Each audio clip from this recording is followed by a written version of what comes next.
WeAreRewind headphones. Just a quick review, let's crack on.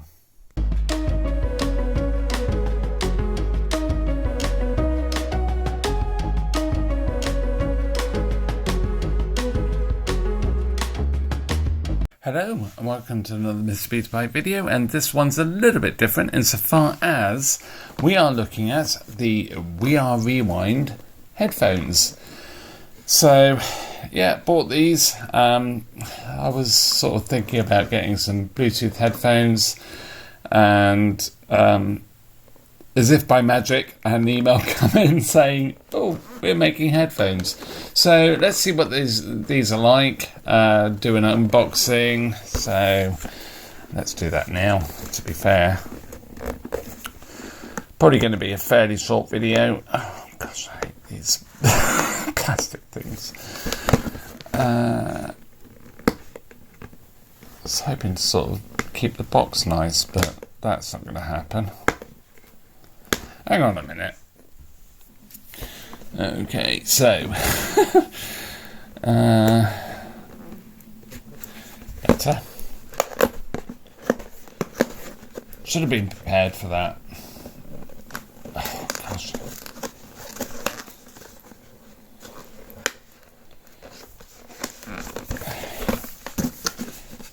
It's quite a squidgy box, I have to say.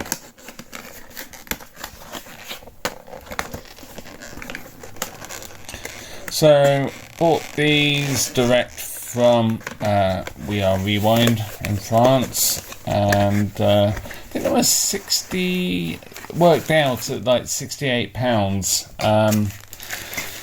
Quite a lot of postage. There's £18 postage. So, in the box we get a bag, user manual, and USB, and it does have a direct wired connection as well, so you can use it old school with old kit. Then we get two different extra ear foam pads, and then the article itself. Let's pull these. That's a bit difficult to do.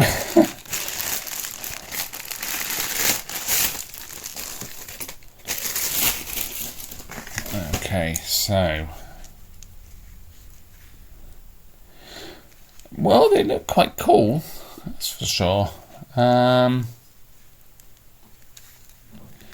So obviously ear with back ear foams, yellow and orange, so you can go proper retro, which is really cool. And what are we looking at? So we've got USB-C charging there, and that is pretty much it. Okay, so what I'm going to do, I'm going to use these for a while, and a bit of a mark there from its packing, and just see how I find them, and then we'll do a review. It looks like there's a button there. That's quite interesting, so we'll see what that does. But yeah, I'll get these charged up, use them for a bit, and yeah, let's crack on. It's a couple of weeks on, and I've tested these a few times, but my wife actually decided that she had had enough of her in-ear headphones, and I said, well, try these. So Lisa's been testing them, and she's given me some really great feedback actually on how good these are. So very pleased with them. Good sound quality. She listens to audio at quite low levels, so you couldn't really get any sound leakage, but I tend to go for it a bit more, and they do actually leak a lot of sound. You sort of expect it, to be honest, for what they are. The other drawback she found was she has quite a small head, and she has to have them right the way down, all the way, and the cables they got a bit snagged sometimes press into the side of the head. It was a bit annoying, so that was not a good thing. The other thing she did notice was, again, because I think it was more to do with having a small head, but she was working on a sewing project, and every time she moved forward, they would start to slip off her head.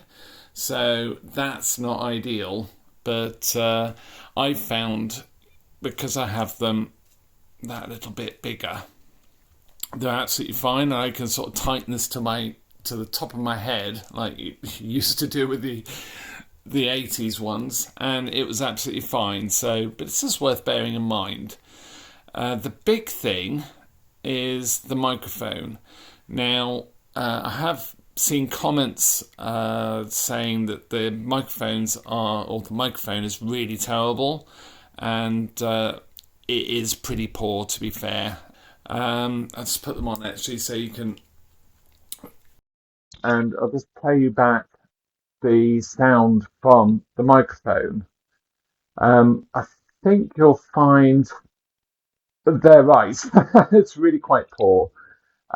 It's enough. I mean, it's enough for a phone call, but it's really very poor. So, of course, you don't get any noise cancelling. They're over ear rather than in ear or enclosed.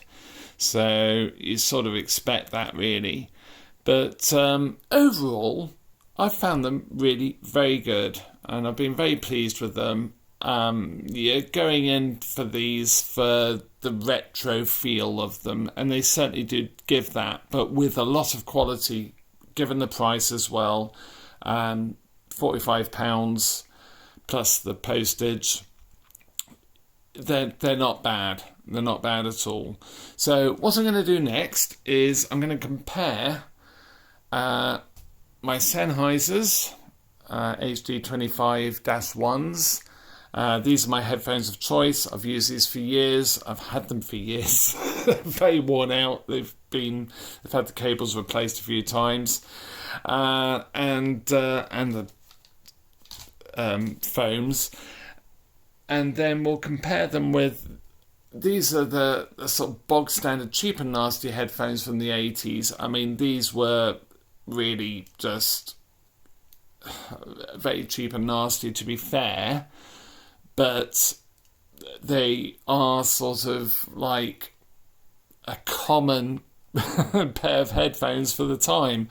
So we'll compare the three, and let's crack on.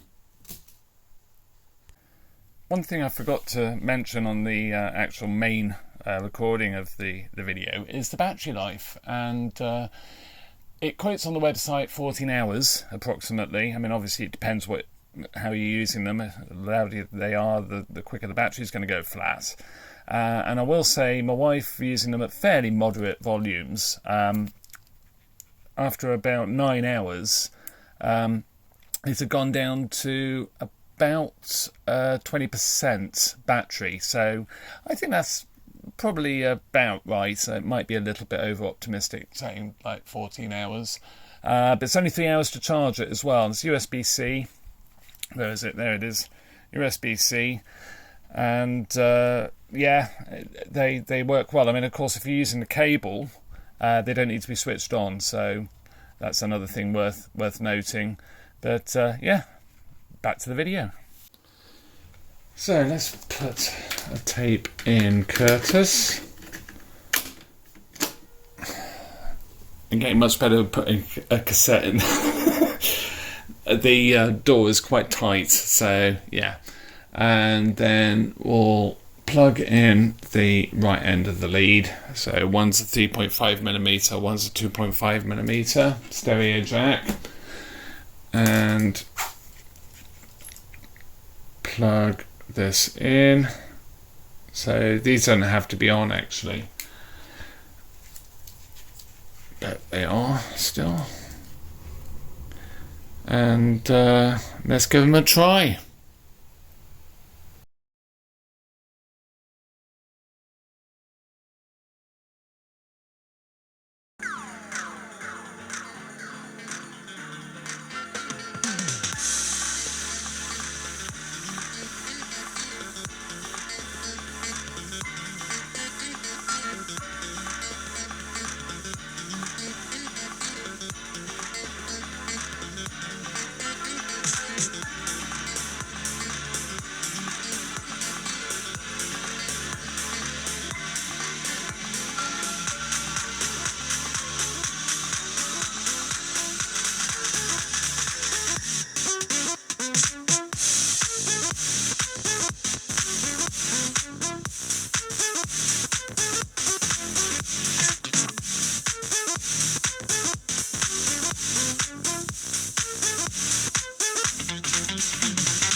the 80s.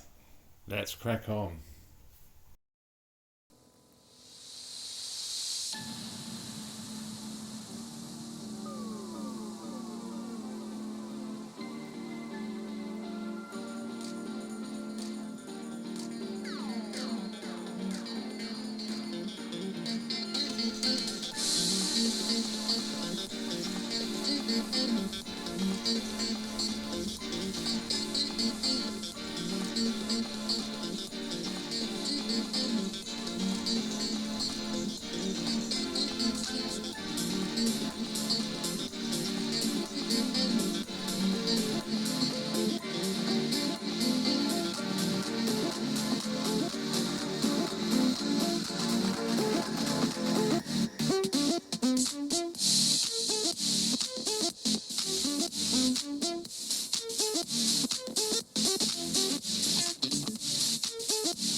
So what do I think of the Freddie headphones? They're really good, in a retro sort of way. Is that really good? So yeah, I quite recommend them. So I hope you enjoyed this video. Like and subscribe would be great, and a hype would be fantastic. Let's crack on, and bye for now.